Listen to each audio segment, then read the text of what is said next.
welcome to our special virtual roundtable to release and discuss findings from the recent survey that POSist undertook with Dubai Restaurant Group, headed by Naim. So thank you, Naim, for your support on that one. The survey has brought out some insights from the restaurant operators and that reflect changing consumer behavior towards dining and food delivery.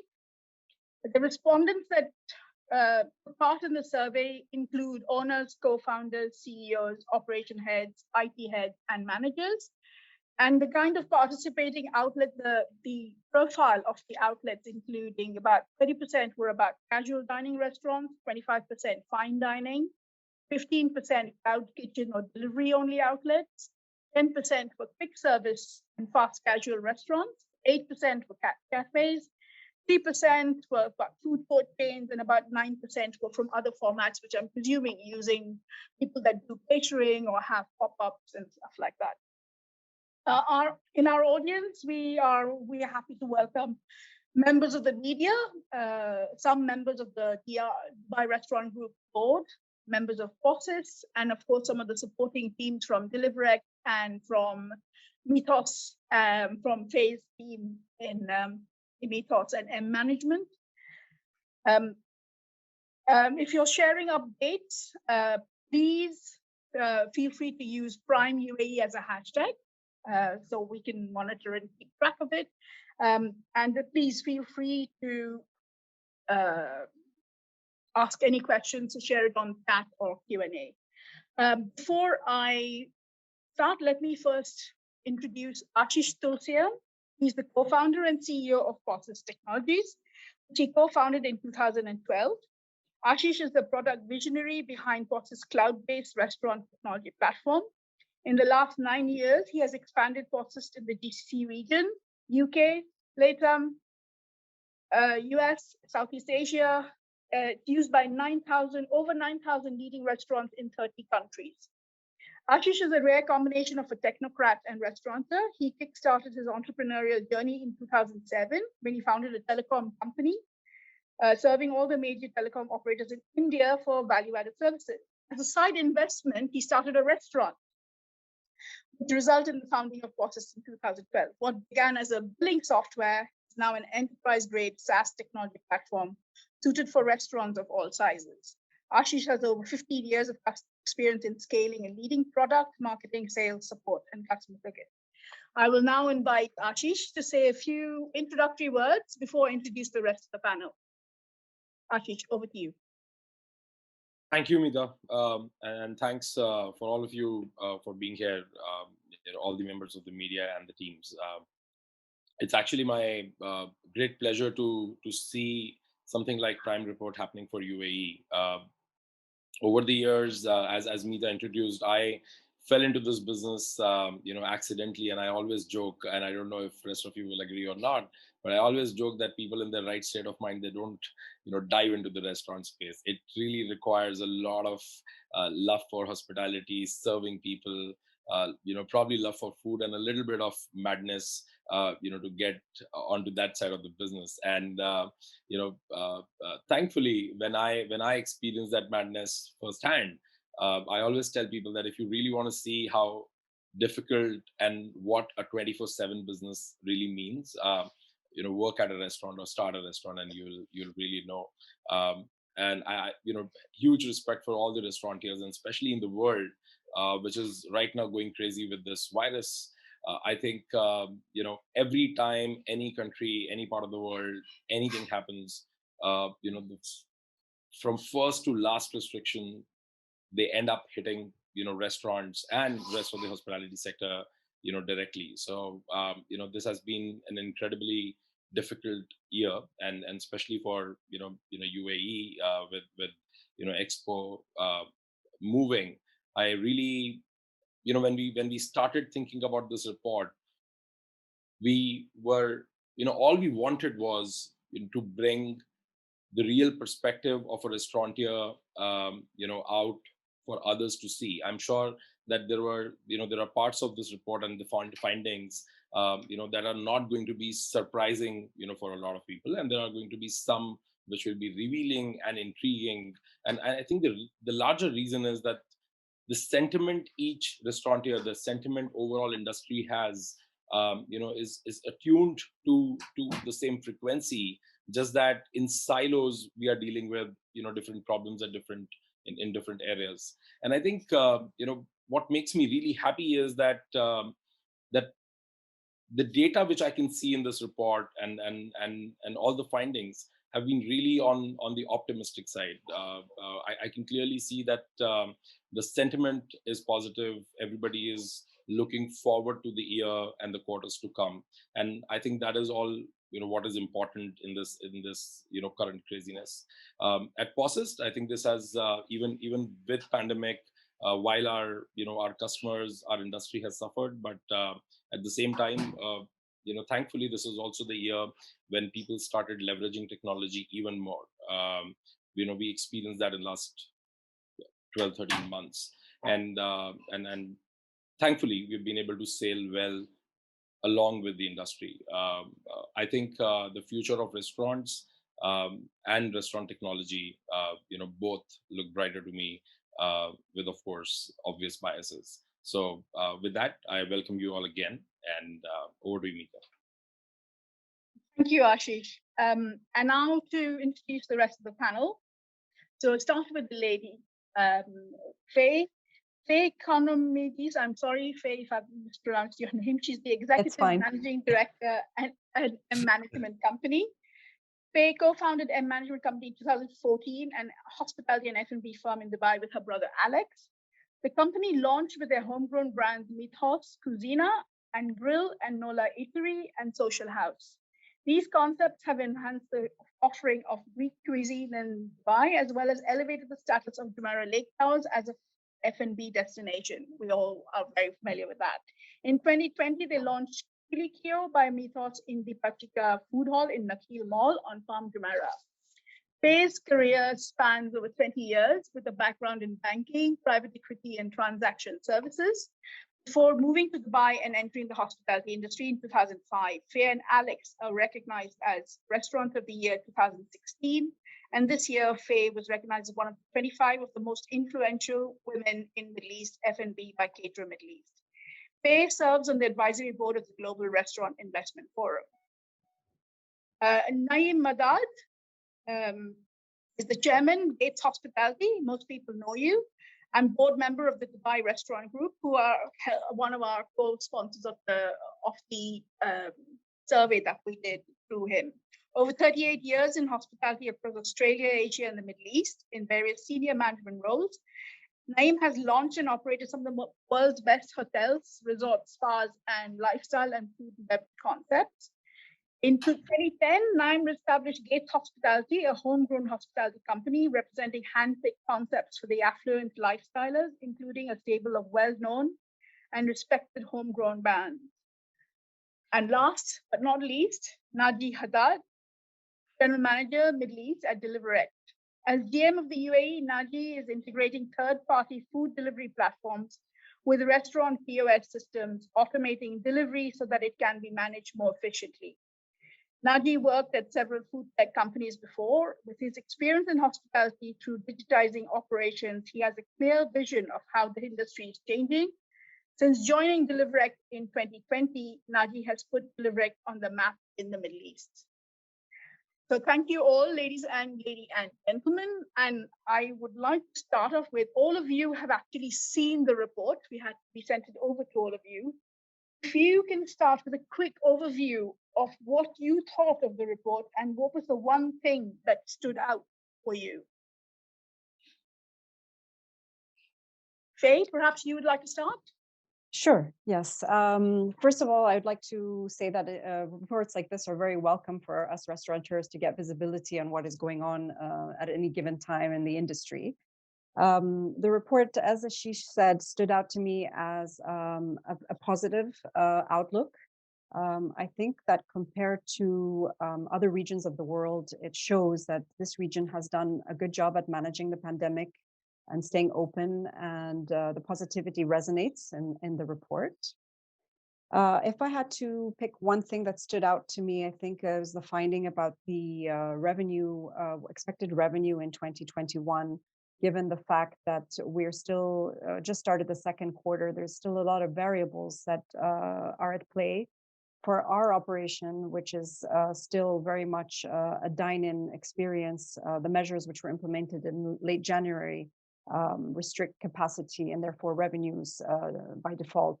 And we are not sure exactly how long that is going to continue into 2021. And that will affect definitely, from our perspective, a good amount of the dine-in restaurants' revenue prospects for the year.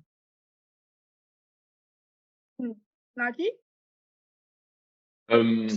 Well, I think the report have validated a lot of what most restaurants are aiming for the past year, which is investing in cloud kitchens and investing in technology. I mean, there's no doubt we've seen a lot of cloud kitchens coming into space all over the world. We've seen a lot of restaurants moving into online delivery.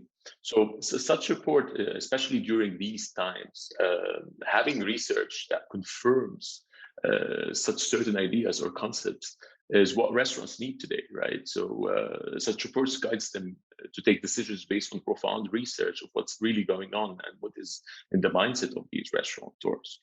So I think it's very good that we see the restaurants that want to invest in technology and in cloud kitchens, and we've seen that over the past year a lot. Naim, please. Thank you, Mita, for the introduction and kind words. And I think what's very imperative to stipulate today, I think part of DRG's objective is to provide the industry with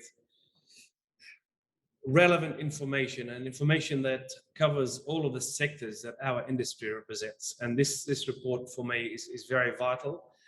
We need such data in order to make educated decisions, not only in pandemic times, but every other time, particularly in such fast-paced environments.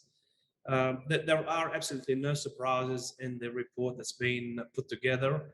I do understand that the questionnaire was very long and detailed, which is very positive. Nonetheless, what's been very clear for me, at least out of the report, is that what the last 15 months have done, they have accelerated our shift towards integrating our business into IT, moving forward on the delivery aspect, and making sure that we are listening a lot more intently to the consumers, rather than being stuck in our own little worlds and doing what we do day in, day out. There's been a massive wake-up call in order to react. Those who heard it, reacted, and delivered up on it are still in business. And unfortunately, up to 35% of the business has been diluted from the mix, so to speak. So exciting report, and hopefully one of many to come in order to give the industry some rigorous, very direct collective input from the market. Thank you. Thanks, Naim. Ashish, I know you covered a lot of this in your introduction as well, but did you have anything to add? I think for me, something that stood out, and this is specifically, for this market, is 70% of the respondents, talking about setting up a cloud kitchen. And I think while, cloud kitchen and investment in technology may be the flavor of the season given the pandemic, but at the same time, my perception, and this is, my personal opinion, about the region, specifically UAE, was that it's a market which is, heavily into, dine-in, and it is a lot of tourism, a lot of people going in and out for business. So dine-in has always been the heavier side, according to me. While delivery has picked up in the last few years, I always used to, our belief was that dine-in is still the secondary revenue or the secondary, thing. But then if 70% of the respondents talk about setting up a virtual kitchen, that also tells me that, the shift is going to happen from, the dine-in experience or the location to food. And that shift in itself, speaks a lot about, the kind of restaurateurs that are going to enter the space, and the kind of restaurateurs who are going to, thrive, in this environment. So while it still is great and positive, but that stood out for me. 70% was still high for me as a sentiment. Okay, that's great. So now let's dive into some of the other numbers that we have seen coming out of the whole survey. According to the report, three most significant challenges while running a successful restaurant in 2021, as ranked by these restaurant professionals that took the are high operating costs, which is about 62%, in sourcing material, daily expenses, marketing, etc., rental expenses, which was 51%, and hiring staff, which is 49%. So if we start with the two restaurant owners first, so we start with Naim and Fay that you operate at Sing and also at DRG. What changes do you see or think should happen to change this scenario? Because those are pretty high percentage numbers, right? Thanks, Faye.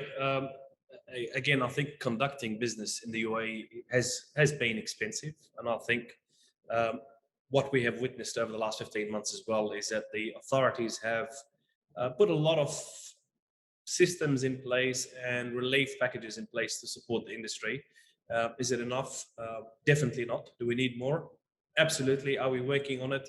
Are we making proposals and paving the way forward? We are indeed. And a classic example was the announcement of Ramadan. There's no need for additional licenses. Again, it was a bit of a discussion back and forth, but conducting business generally is still fairly hefty. And I think in order to be competitive, in order to make the marketplace fairly buoyant, again, I think we need to keep an eye on conducting business. And I'll give you a couple of examples, Mita. If you take any visa relevant costs for any person to join our business, the cost of a visa over a 2-year period hovers anything between the 8,000 dirhams to 10,000 dirhams. That's before anything else. You have to part with that money for someone to join you and be on your books. So it's still expensive. It's exy. And I think the sooner that we find solutions to ease the burden on the operators and give them more reasons to be involved in the industry, to invest further in the industry and widen the scope, is to make sure that the cost of conducting business is controlled. That's one. The second point that I'd like to talk about is rent. Again, look, we've all of our businesses are running at 50% capacity. Now, none of the landlords have come back and dropped the rents by 50%. Let's be very honest about that. It's our spaces are 50% because of rules and regulations that most of the operators are obliging. But again, we need authorities to step in and say there needs to be some kind of relief across the board. We don't want dictatorship. That's not the intent. But the intent is, if the bars aren't open, if my outdoor space is coming to an end in a couple of weeks based on the weather, our spaces are being left with very little seating capacity.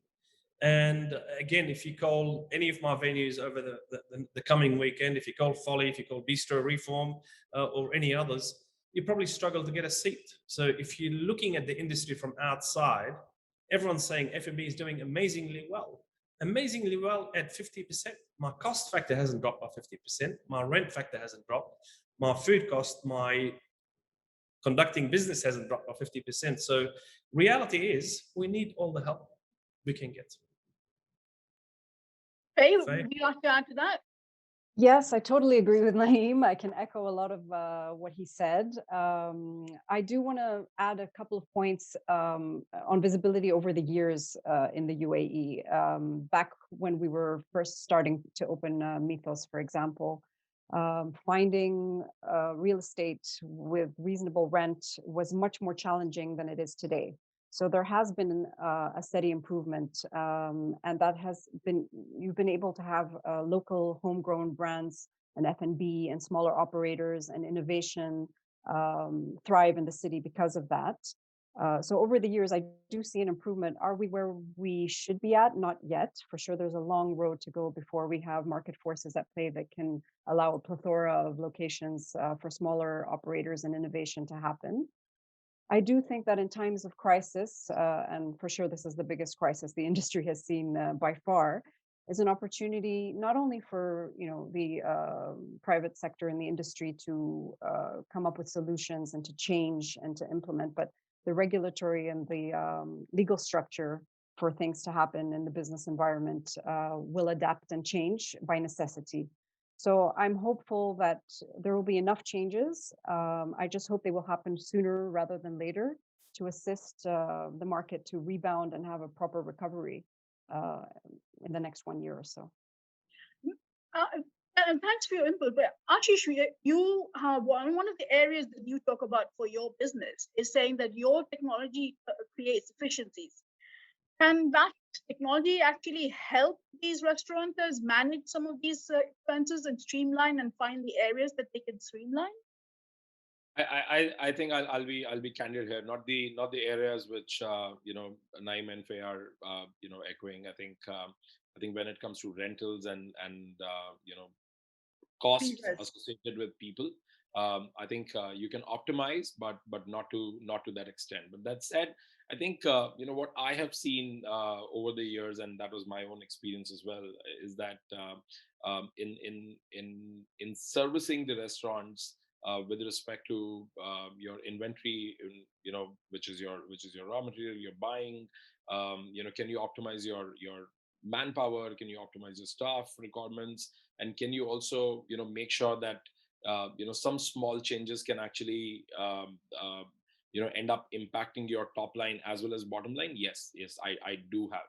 But I think I can bring a lot of examples from the QSR world, or rather not the QSR, rather I would say fast casual world, may or may not really apply to premium casual or even the fine dine space. But I think the problems which we are discussing, no technology can actually move the needle enough for these kind of challenges to be for us to overcome these challenges. We definitely see the scope of 5 to even as high as 10%, wherein we can almost move the needle across points that hit your bottom line. Ashish, may I jump in? Yeah, sorry. I don't think we should be confusing technology with hospitality. Technology for me is one of the anchors or one of the tools that we should be using to drive hospitality. Hospitality for me, and particularly in our sector, it's all about experiences. It's all about service delivery. It's about food and beverage. And the IT chapter is to facilitate the experience. It's not to overtake the experience. I think there's a big chunk of absolutely with you on that. In fact, for that matter, I'll tell you something. Last year when pandemic hit and the world was really going crazy and was just trying to figure out whatever solution they could find to tell the patrons that okay, it is still safe to come into the restaurant. And one of the things which came up was these QR code menus and ordering while sitting inside the restaurant. And while I may not say this because I'm on the side of selling that technology to the restaurants, but to be honest, I had a chat with a lot of restaurant organizations, such as DRG. I did not get a chance to speak to you guys, but I was pretty candid and clear. I was very clear that you don't want somebody to get entangled with good or bad technology while sitting inside your restaurant. If a patron is still going to make to come to your restaurant and sit down, you would rather conserve their experience. So with you on that, I think if I did not come out that clearly, I'm just saying that technology is a facilitator, it's an enabler, and it can probably allow restaurateurs to move and do certain things more efficiently, that can contribute to the bottom line. That cannot take over the experience. I don't really believe. I do believe that experiential and food is really about experience. So technology should be behind the scenes. It should not be in your face, for sure. Thank you. Naji, anything to add? Actually, yeah. Of course, every restaurant format has their struggles, of course, with the different high expenses from rental, operating costs. But what we see and how we can overcome all of these challenges is also there's a solution that like starting a dark kitchen, but of course, focus on a specific format, can definitely lower the cost on the rentals, right? So if you're starting a dark kitchen to do delivery only, and it's outside of the high rental spaces, so you're going on lower rental spaces, it will definitely lower that cost. At the same time, you don't need in-house staff, so that the cost of the employees is also reduced. And at the same time, if you implement the right technology, you don't need. Also, you can optimize your staffing, etc. So that kind of tackles and lowers all of the three different challenges that you have. And of course, putting visibility on your brands for delivery on the aggregators will help you also with marketing to show visibility of those brands and getting traction from customers. But of course, there's other issues or challenges that are being faced with the fine dining restaurants, et cetera, that technology can only optimize. Like, for example, of any casual restaurant or premium casual restaurants are running any deliveries, technology can help them optimize the operations there. Instead of adding staff, right? Technology can optimize to reduce the number of staff required to manage those operations. Oh, that's interesting, Naji. And yeah, I'm sure food for thought. But one of the things that actually surprised me more than anybody else was the fact that 75% of restaurants are now expecting a higher revenue in 2021 than pre-COVID time, which was a bit of a surprise for me, while many are seeing more than 60% of their pre-COVID revenues already returned. Would you agree with that? Or is that more because we have quite a large number of QSR restaurants that took part in the survey? Right? Thank you, Mita. Again, I think we shouldn't separate our sector from what's happening around the world and what's happening in the UAE. A lot of people haven't been able to travel, so there is incremental cash sitting around. People are also not being able to do other activities. So we've, as an industry, I think we have been able to win on some battles on the front. I'm not surprised that the expectation or the anticipation is based on that 60, 70%. Nonetheless, a lot of it is relevant to the airlift, the corridors, the safety of travel, and equally as important, the vaccination volume that's going to be attended to. So I think a lot of the participants who took part in this survey had the right intent based on what the market's saying, based on what the PR agencies are promoting, and with a lot of expectation towards the tail end of the year, September onwards. We shouldn't forget that we have Expo 2020 as well kicking in, even if the volume from attendees will not be as anticipated early in the piece a couple of years ago. I think people will still come and work Expo, people will still attend Expo, so vibes are positives for the right reasons. Nonetheless, let's hope we don't go through phase 4 and wave 5 of the pandemic, but we're on the right track. Fay, would you agree? I see you nodding your head as well.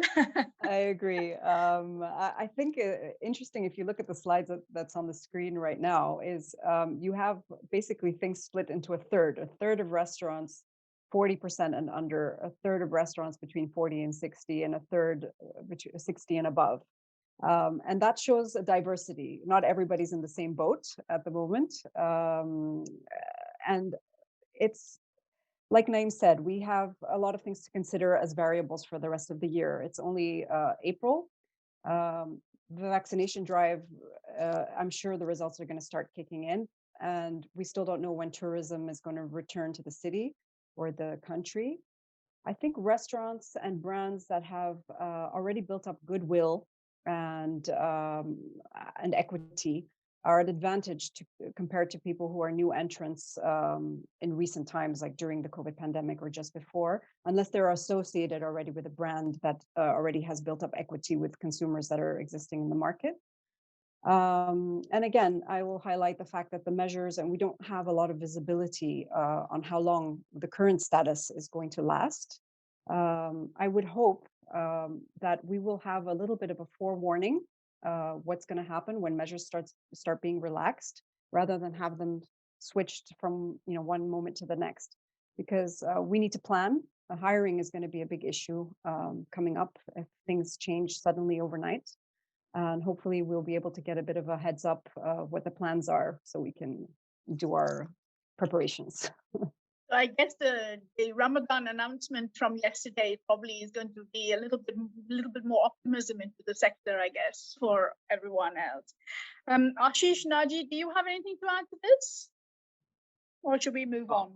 Yeah, I think I will just say that UAE has done a phenomenal job as compared to the rest of the world. By continuously keeping the market open and not shutting it down again. When Naim just said that phase 4, phase 5, that sends some chills.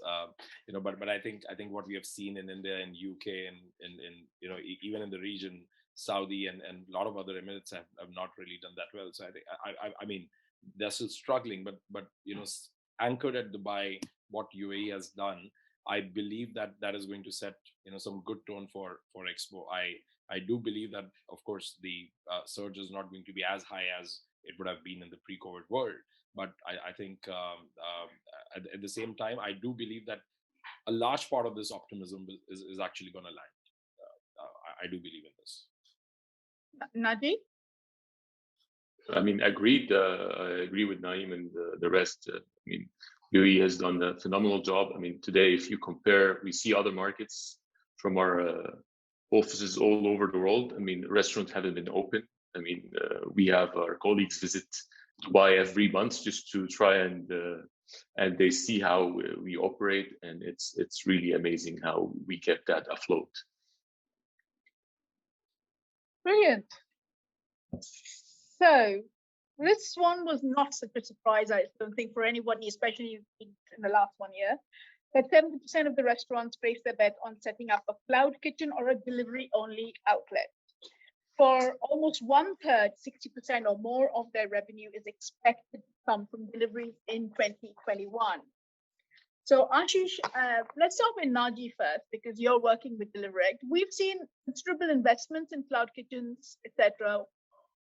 What kind of restaurants are you seeing, or is this a new way to franchise new restaurants, which I'll probably ask Naim and Fay to get into it as well. So Naji, if you can talk about the whole cloud kitchen side of it. Yes, yeah, of course. So I think there is no really a limit to who should be starting a cloud kitchen, right?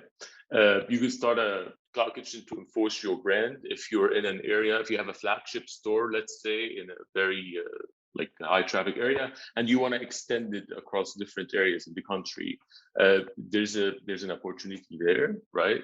Or if you have also a brand that is from abroad that wants to enter the market, it can enter through a cloud kitchen that is a very strong brand that everybody knows of. So we don't see any limit here, because I mean, today you can start a cloud kitchen and you can run multiple brands out of there, multiple virtual brands out of there. You can see what is going on. It can be a tester to the market, right? And you see if it goes well, maybe it can transform to open a physical location, like we've seen with a lot of our customers. Like we have one customer that has 10 different virtual brands running from a same location, right? And one of the brands was doing very well. They started an actual location for it. So we see that all over, and we see also technology has been able to accelerate and help those concepts to basically manage menus, put different brands in, and be very to easily change and pivot to different concepts. As well as we see this as a good opportunity also for fine dining. I'm sure you've seen a lot of fine dining chefs getting into that space, optimizing for their menus for delivery and putting it out there into the cloud kitchens to extend their reach. At the same time, we saw different creative approach for fine dining into delivering packages of like a recipe that can be cooked at home. So again, as I said before, there's no limit to who can join a cloud kitchen. It's an opportunity for everyone to leverage at this time where the online delivery is really expanding and booming in the world. And what about you, Ashish? I mean, how many of your existing or potential customers are in this particular space or are moving into this space? I think the movement to cloud kitchens has been quite phenomenal, and of course led by a little bit of paranoia, if not a great business decision to start with for everyone, because food delivery is a different ballgame altogether. And cloud kitchens, if you're basically doing a delivery only kitchen, you're suddenly opening yourself up to so many aggregators, so many distribution points. It's a different kind of operation. I think as compared to a restaurant, you suddenly you see that cloud kitchen gets a little more wild. While in our case, a very large percentage, and I don't have the number handy in our entire universe of the customers, but a large number of our customers moved to cloud kitchens, to opening, mostly in the hybrid model. They started, kitchens on the side. They started delivering food. Some of them were not even, meant for delivery. As Naji said, some of the fine dine chefs, they started thinking about, how can they deliver their food. But I think one thing I will also point out is that picture is not that rosy, on the cloud kitchen side. So the business economics, are very, very different. And most of the people, after starting cloud kitchens, they started realizing that, okay, the economics is very different. Your restaurants have fixed rentals. Cloud kitchen does not have a fixed rental, because in case of cloud kitchen, the real rental is not the kitchen itself. Kitchen is the smallest rental. The real rental is what you pay to the aggregators for the discovery of your restaurant. So suddenly your rentals are digital, and they become a percentage of your revenue instead of being fixed. Your packaging cost, your delivery cost, kicks in with every order.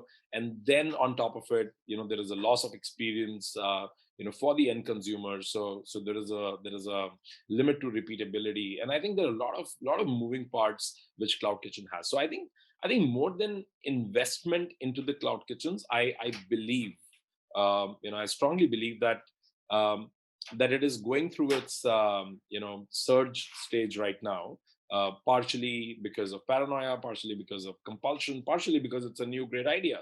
Now a restaurateur can think of synthesizing 5 more brands which they were afraid of. They were known for Asian. They did not want to get into Lebanese. Now they can try, because there's not going to be a loss of face. At least they can always remove that brand from the digital platforms if it doesn't work out. But at the same time, I believe that this will go through its own correction, probably next year, wherein people will start realizing if it's their game or not, if they want to operate on those kind of margins or those kind of volumes or not, what kind of hybrid state they want to run their brand on. It's a different kind of hub and spoke model.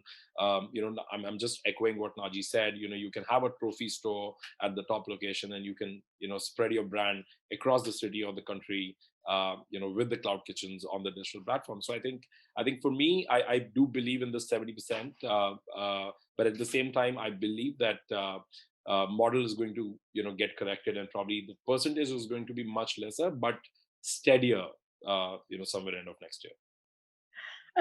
I'm going to sort of swap this question a little bit more for Naim and Fay. I mean, this whole thing came up from a question we asked about what are the key areas of investment.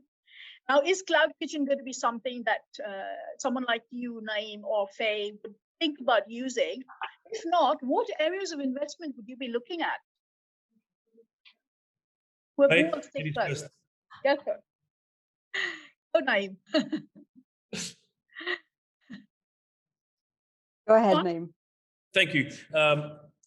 Look, for me, when I saw that 70% on the cloud kitchen, I had a very big grin on my face, and that grin was based on fear.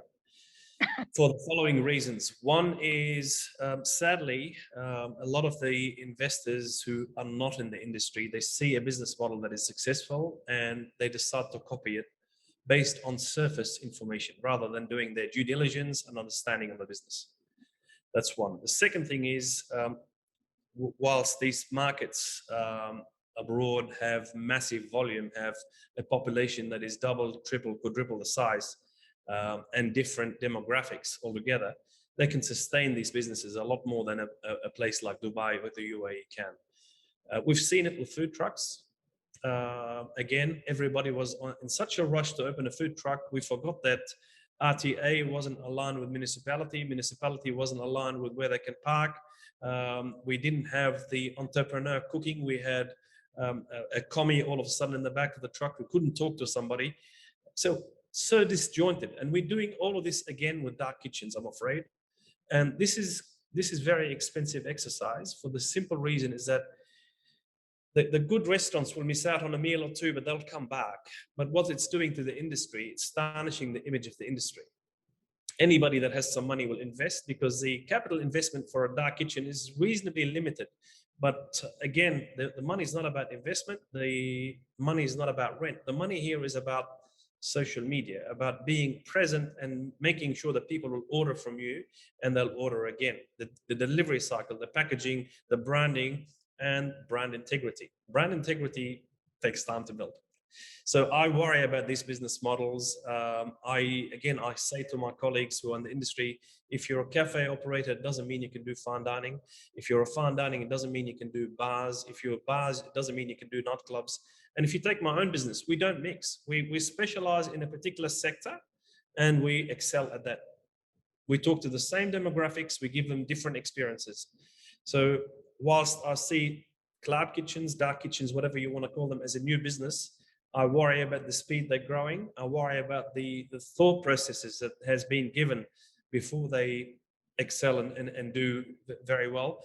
And last but not least, let's not forget, at the end of the day, we're 10 million population. So to answer the latter part of your question, where is my investment? My investment today is very simple. There is no investment as such. I'm looking at venues that came to life without any thoughts, without any preparation, without any experience. So someone's rented, someone's invested heavily, and all of a sudden realized that we can't do this because you don't open the doors at 12 o'clock and you fill the house. No, you start at 5 a.m. where you go to the food market, you go to the seafood market, you go to the fresh consumables, you recruit, you train. There's a lot of work. Our industry is aggressive. Our industry is non-stop. Our industry is when everyone's off, we're working. So I'll be looking at taking over a lot of these venues and making sure that I have direct access to the landlord to renegotiate the rent, because when they signed, they wouldn't have done their homework right. And making sure that we put a brand above the door that talks to that local community, that talks to that neighborhood, and is sustainable. We don't need 700 seats. We don't need 200 seats. We need venues that are relevant to the marketplace, that are relevant to the communities they're catering for, and complement other venues around them rather than compete. That's where I'm investing. The last investment chapter for me is people, people, people. Our industry is the biggest challenge is people. And if you really take the global standard benchmark of service, unfortunately, guilty as charged, we're still not able to offer and engage in service.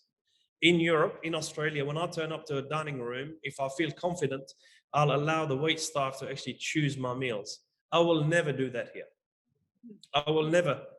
If you ask one of the questions that is not already trained on, usually the answer is, let me check for you, sir. And half of the time I get called ma'am, because that's the script. So we need to invest in service. And we have recently ourselves appointed someone who worked for British Airways to work on emotional intelligence. Nothing else. I want to engage with people. I want people to talk to our clients, to our customers. When someone comes up to a bar, I don't want to ask them, would you like a drink? I want to say, how are you? Did you watch the cricket? Did you find a park? How was the weekend? What can I get you to drink? That's the investment. Let's invest in to deliver for the industry. I absolutely agree with you, Naim. That's definitely been my own personal experience as well. There are a handful of people that actually understand their own menus as well to be able to explain it to a customer, forget about recommending. Fay, what about you? I found this discussion very interesting, especially Ashish and Naim discussing the sort of pitfalls of going all guns blazing towards cloud kitchens.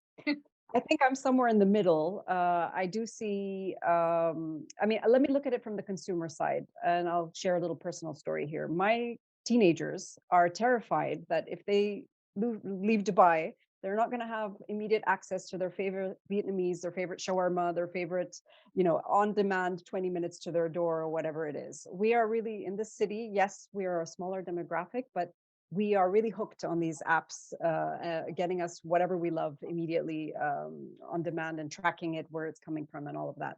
So I do, though, believe that it needs to be done carefully. If you do a proper business plan on a cloud kitchen, you'll see that the profitability is very delicate. Many things can go wrong if you don't plan accordingly, or how many orders a day you're going to be able to, fulfill, or and a lot of things, like if you want to commit to your sustainability and use packaging which is eco-friendly and not resort to plastic, that brings up the cost. So there's a lot of sensitivity on that business model. If people are aware, if restaurateurs are aware of that, and they do the proper financial modeling and look into what brands suit the demographic here, I'm particularly believe that operators or chefs that were mentioned that have been in the market for a while, maybe they have grown out of fine dining, are going to be able to come up with exciting menus. There are enough people in the UAE who are aware that they're homegrown chefs and concepts that have come from the city to support that. So I'm watching the space with cautious optimism. Okay. So we'll move on to something that from cloud kitchens to deliveries. Okay. So, Naji, we're going to start with you first on this one. The shift from dining out to dining in, 60% of diners prefer online ordering as an alternative to eating out. Food delivery has been a contentious topic during COVID. That's one of the reasons why we didn't have any of the delivery guys here, because they get over their head. But it has been a boon to many restaurants for staying alive during this time. What are the key problems that face restaurant operators in doing deliveries? And is there anything that can be done for this? Naji, if we can start with you first, because I know. Yes, of course. I mean, this is a topic very close to me. Yeah? So I think a lot of the restaurants, when they went to delivery, and a lot of the restaurants that were on delivery from the beginning, they all face the same issue. So you deal with a lot of tablets. It's a lot of manual work, right? So today, if you're a restaurant that have two brands, let's say, so you're running your own restaurant, one like Mythos, for example, and you have a virtual brand in the back, and you're on all aggregators. That means that you have probably 6 to 7 or 8 tablets on the cashier, right? And you get an order, you have to manually accept that order and punch it into your POS, because the POS at the end of the day streamlines everything into the kitchen. It sends the order to the kitchen directly, etc., etc. So this process has really put a lot of stress on the restaurants, a lot of stress on the staff.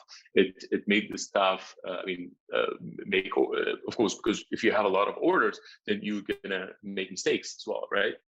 So you have too many delivery tablets, right? You have a lot of rekeying, so everything is manual. So you may enter a wrong order, and then the experience will, the order will go to the customer, it's wrong, so you entered the experience, and there's another expense. At the same time, with heavy delivery restaurants, you don't have enough time to accept all of the orders, so you might even lose some orders because the staff is busy. They're serving the customers at the restaurant, right? So all of that, it makes it's a burden. It's a burden for the restaurants and the staff. So also, another issue is managing those menus. Like you're having 4 or 5 different aggregators you're running on. You have to manage your menu here and there. So imagine if you're running out of an item and you want to snooze that item out of the delivery channel. You have to do that 5 times. So also you have a challenge here with the menu management, right? So from a technology perspective, what we do is basically we always advise the restaurants to go to an integrated solution. So all of your orders can be integrated directly into your POS. So the orders will come in and they will land directly into the POS, and it will land directly into your kitchen KDS, kitchen display system, or kitchen printer with no manual intervention, right? So this gives a lot of optimization to your staff in the restaurant. So the order goes directly to the kitchen exactly how the customer ordered it. And at the same time, the menu management, you can consolidate all of your menus and manage them into one place. So you have one menu, right? Push to all of these aggregators, right? If you want to refine different menus, it's fine, but you have one dashboard to work with. If you're snoozing one item into that location, you go to that menu, you snooze that item, and it goes directly into all of these aggregators at once. So these are, from a technology point of view, this is the most challenging parts that the customer, the restaurants face nowadays. Of course, you can optimize, you can with the how you set up your kitchen, where you put a packing area or an area for the drivers to wait with maybe a pickup screen so they can see their order if it's ready or not before they enter the restaurant. So this kind of way it helps you optimize. So this is one of the biggest challenges that we saw over the past 2.5 years. Of course, due to COVID, it accelerated because everybody shifted to online delivery during a certain phase. And as we see from the report, everybody is going on online delivery. So the more aggregators you have, your own online ordering solution, the more touch points that you will have. So technology helps you eliminate all of that and consolidate it. And before I come to you, Ashish, and we just talked to Naim and Fay, because, you know, I know for Naim, delivery is probably going to now come now that you're part of the dine-out market. But Fay, was the online delivery and dining in rather than dining out something that affected your business, because you're slightly a higher level than just the fast casual? I mean, from the 3 brands that we operate, one of them, deliveries, is negligible. It's not. It's an outlet which is about jazz and, you know, social late night. It's not going to translate well on delivery. The Greek concepts have not done badly, and especially our most recent one, which is in a food hall, is growing month on month recently. Very strong delivery performance, and so, you know, you look at your portfolio and you need to see what kind of brands would work and what wouldn't. And if you're starting out, you really need to be careful what kind of concept you're putting out on delivery. Some of them do lend themselves out to it, and some of them don't. So 3 different brands, different performance on the delivery side. Naim, you're probably going to experience some of this now with the whole time-out market thing, where you said that there was a delivery option now from there as a food hall for some of your outlets there like Polly, etc. How's this whole delivery thing working out for you? And is there something that you were doing, or like some of the fine dining restaurants actually delivered meals, trying to create that experience in people's houses? Did you experiment with that? So I think that the biggest challenge is for people not to just jump onto any idea and just because someone else is successful, try and copy. What we do is we analyze brand per brand, and we analyze if our food travels well and if the market actually would like to eat our food at home. So if you take brands like Folly by Nick and Scott, for me, for example, what we did over the pandemic and what we're still doing now, these food boxes where the food is semi-prepared, and then the food comes with a QR code where the people will actually complete the meal at home. So it's not fully cooked, it's 80% cooked, and it's assembled on the home front. So for me, brand extension is about making sure that there is brand relevance. It's not just selling food, it's brand relevance. So that's Folly. Ultra Brasserie is another brand that we have.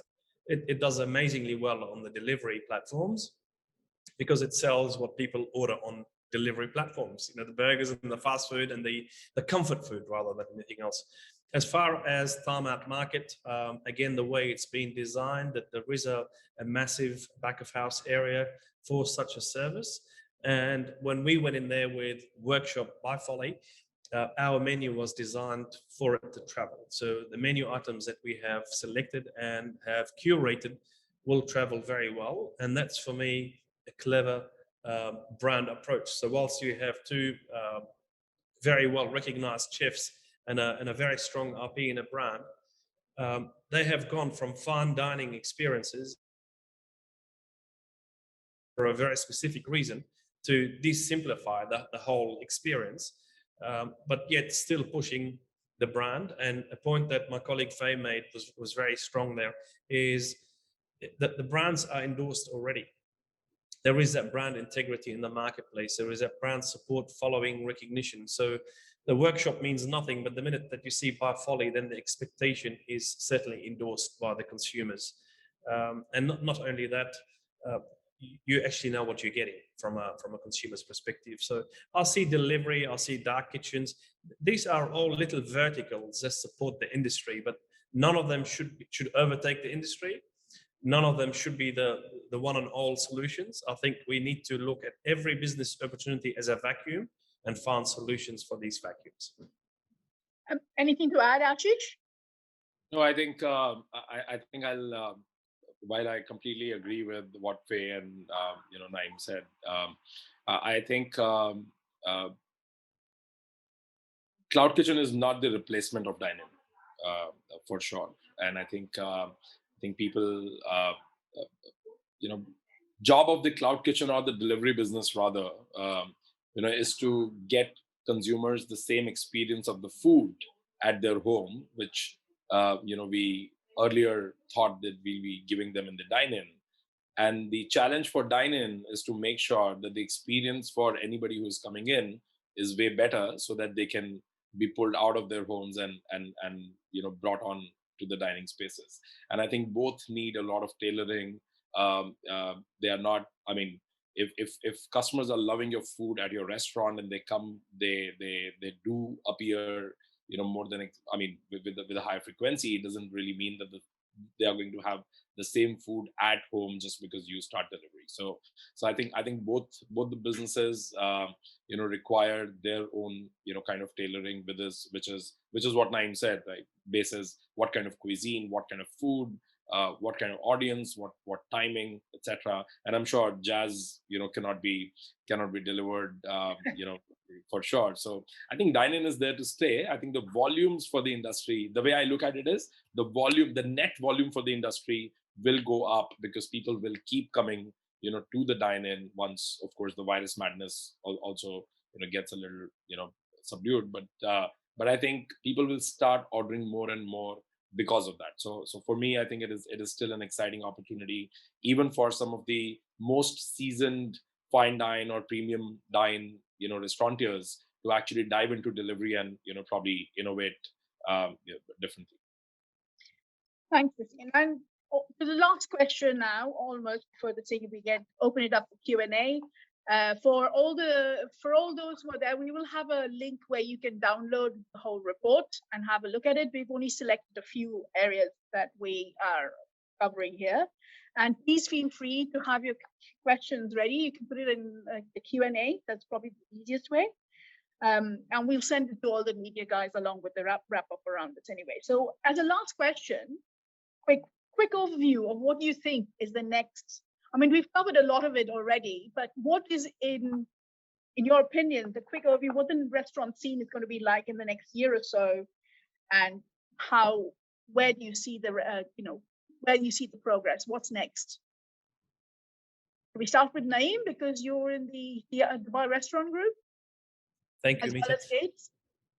Amazing future for the industry. I think as a human race, we long for interactions, we long for experiences, we long for engagement. So I think as soon as there is a pandemic ease of mind, I think people will be flocking back to restaurants to engage, mix and mingle, eat, and do what we do best. As far as the market is growing, I think there'll be always space for new restaurants.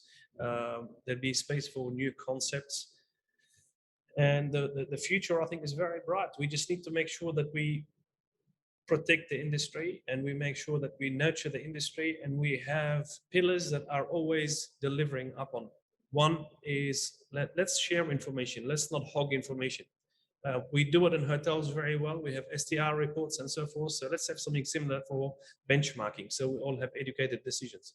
Two, let's make sure we do reference checks. Let's pick up the phone and say, this person worked for you, is being let go. Is there a reason? Can I recruit? So again, communicate and evolve the better of the industry. And last but not least, I think we need to really work with blinkers off and make sure that the industry is not about copying. A sushi place cannot have shisha. Just because your neighbors do well in shisha, if your sushi concept is sushi, stick to your concept. Let's have some originality, some authenticity applied, and with full confidence. And I think what pandemic has done for us really is it's ironed out a lot of the, forgive me for saying this, a lot of the cowboys out of the industry. And I think before people invest in the industry again, there'll be a lot more due diligence exercised, because the industry has proven to be the first and the last impacted on a positive and a negative scale. That's my take on it. Ashish?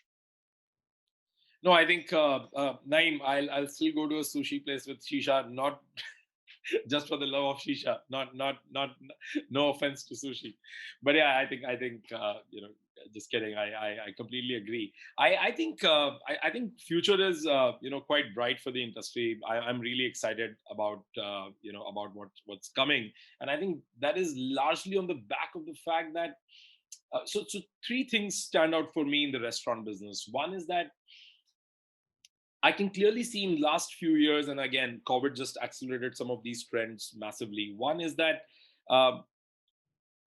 restaurants who created a lot of brand equity with the customers, trust, credibility, they actually saw a great premium on survivorship during pandemic. I see that is going to compound further, and that is going to go a really, really long way. The amount of restaurants nowadays who are caring about feedback, online reviews, ratings, on some of the wildest platforms, as wild as Google reviews, right? I mean, it's not even an aggregator, platform. Anybody can go and write about you, even without authentication of whether they had food at your restaurant or not. But I think people are understanding that at an aggregate level, whatever people are saying there, must be true. Second is that I saw the same thing, and as Naim also mentioned, hotel industry, has been a little more organized, stakes were higher, probably that industry was more mature, and investment was much higher for anybody to enter the industry. Probably that also, led to some very, very serious players coming in. I think I saw that in the retail. I saw that stakes in the retail industry were always high. People were operating on much lesser margins. They had to manage large SKUs, etc. I always saw retail as a somebody who got an industry which got organized faster. Restaurants probably were the last ones to really try to get organized. COVID just accelerated that. I see that in next year and in next 3 years, restaurants are going to get organized really, really well. That also comes in from my third point, which is I think pressure on margins in last few years, I think 2 or 3 years, has gone really crazy. Restaurants, for the outside world, it's still I'm sure all the restaurateurs must cringe when somebody from the outside world still thinks that you make 85% or 90% margin. But I think the pressure on margins is so much that it is not also optional for restaurateurs or restaurants to get organized, for good. So I do believe that a great breed of restaurateurs and restaurants and brands is gonna. I mean, we are just looking. We're staring at a future with some of the great restaurateurs and the brands. Fay, do you have anything to add? I mean, we've got a question come in already, so I'll start on those soon. But Fay, if you can add your bit, please, a quick overview. Yes. Just a couple of points. I mean, I think in the next 12 months, we're going to start shifting from our short-term priorities of navigating this crisis, like safety and hygiene and safeguarding the top line and cash flows, and pivoting to more medium-term priorities, like Naim mentioned, the consumer and making sure that they are enjoying the best level of service, and just recalibrating our operations to the post-pandemic era, and looking at what sort of changes we need to make. And again, I think there's not going to be a blueprint for it. Everybody's going to be approaching it differently. And just as we have in the last 12 months needed to adapt based on whatever data we have in our hands on that particular moment, that's going to continue. But in general, one thing I would like to keep going after this pandemic ends is the camaraderie and the sharing of experiences and information between F&B peers. That has really been a shining light through this story, and would be great to have it formalized either in the format of the Dubai Restaurant Group or any other avenue to be able to have that, as Naim mentioned, data sharing, information sharing for the benefit of the industry. Okay, so I'm going to jump. Sorry, Naji, I'm going to jump into the Q&A because I think this one's probably going to be relevant for you. So it's a question from Dunia from Wamda. He says, have you seen any changes in the investor interest in the restaurant technology platform over the last year? What is the future of tech investment in this space? If Naji, you can start with that, then we can take it to Naim and Ashish and Fay as well. Naji? So yes, of course. I mean, there has been a great interest from investors in restaurant technology, whether it was focused on AI for restaurants, or technology solution for optimizing restaurant operations, or online ordering. We've seen a lot of interest from investors all over the world in restaurant technology, from all the different verticals that is out there. I mean, last year alone, during the pandemic, you've seen a lot of great investments being put into a lot of mature products that are already in the market, and a lot of new concepts that just came to life out of that investment. So yeah, I think that's it. Ashish, technology platforms, investment? Well, yeah, I think I look at restaurant tech platform investment, and I'm not sure if Dunia is asking for the B2C or B2B, but I can answer both. I think both of them are experiencing massive interest from the investors for the obvious reasons. One side is the B2C side, where it's also a little scary, on the B2C side, because as soon as technology is trying to aggregate orders from the consumers, or trying to get consumers more discounts, a lot of loyalty programs coming in, a lot of table reservation systems disguised, or rather, I would rather say, discounting services disguised as table reservation services, coming in, and with no, I mean, what I can clearly see is that a lot of investment. Dunia says it's B2B primarily. B2B primarily, yeah. So I think just for the B2C part, I will say that whatever investments are happening in that area, I do believe that the longer, the ones who are going to really live longer are the ones who are going to work on more value, and less erosion of value through the entire chain. On the B2B side, I think I can tell you that we are experiencing some massive surge. For last entire year, we have been getting reach outs from all across the world. I think B2B tech is gonna get verticalized. I know people who are working on making smart kitchens. I know there are companies. The amount of companies who are approaching us, POSist, every day. We currently run some 126 integrations, and we have another 150 in pipeline right now. So we can't really keep up, with the demand, and that's purely B2B. From CRM systems. Recently a company approached us, and they said we are making fryers in the kitchen smart, and can we integrate it to your POS so that as soon as something comes up on the kitchen display system, as soon as chef accepts it, then only fryer is going to do its job. So people are really innovating, and I think this is actually a great time for B2B tech in the food and the restaurant space. So investments are going to happen, and they're just going to go up. It's not going to go down. So Naim, investing in a fryer for your reform kitchen? Ain't going to happen. That's the answer. Reality is, I think the pandemic has accelerated all of these interest. It was happening, it was in the making. We've seen it abroad, we've seen it on the global platforms. It's certainly coming here. And again, for us, the whole automation, the whole IT chapter is support to the industry. So I believe there is ample scope to be developed on that front. And last but not least, as far as investors, there's a lot of interest there. I think there's a vacuum in the marketplace, and people are pouring money on it. Hey, do you have something to add to any of this? I mean, I think technology is something that has been at the forefront for just not during the pandemic, but it's been building up slowly. Anything that can, I do believe there's a lot of interest from investors in the sector, and the timing is, it's like